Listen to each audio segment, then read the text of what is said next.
78 ఏళ్ల క్రితం మనం మనం స్వాతంత్రం అయ్యాం. కానీ నేడు ప్రశ్న ఒక్కటే. మనం నిజంగా స్వతంత్రులమా? పేదవాడు ఇంకా పేదగానే, చదువు లేనివాడు ఇంకా అంధకారంలోనే. ఇదేనా మన స్వాతంత్ర్యం? ఈరోజు మనం స్వేచ్ఛగా మాట్లాడగలుగుతున్నాం. మన మనసులోని మాటలు చెప్పగలుగుతున్నాం. ఇది ఒక్క రోజులో రాలేదు. మన స్వాతంత్రం కోసం వేలాది మంది వీరులు ప్రాణాలు అర్పించారు. భగత్ సింగ్ బలిదానమే చివరి శ్వాసలో కూడా దేశం గురించే ఆలోచించాడు. అల్లూరి సీతారామరాజు గిరిజనుల కోసం పోరాడి తుపాకీకి ఎదురు నిలబడ్డాడు. నెహ్రూ, పటేల్, అంబేద్కర్ ప్రతి ఒక్కరూ తమదైన రీతిలో ఈ స్వేచ్ఛ కోసం శ్రమించారు. వీరి కళ ప్రతి భారతీయుడి సమానంగా, గౌరవంగా, స్వేచ్ఛగా జీవించాలి.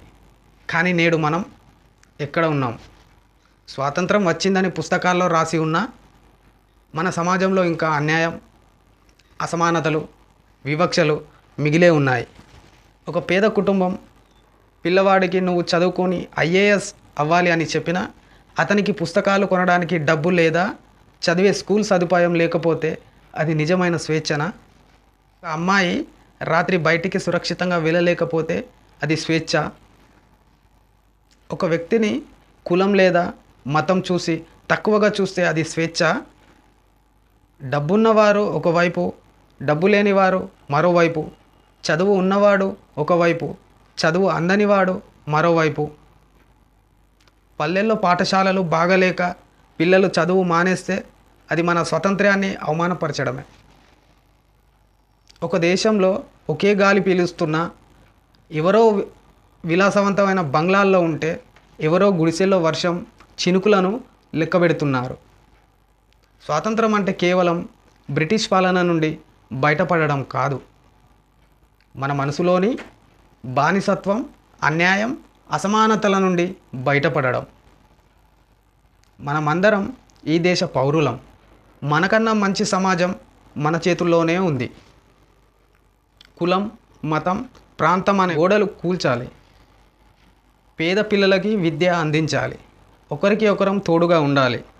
మన స్వాతంత్ర పోరాటం ముగియలేదు, అది ఇంకా కొనసాగుతుంది. కానీ శత్రువు ఇప్పుడు బయట కాదు, మనలోని అజ్ఞానం మరియు వివక్ష.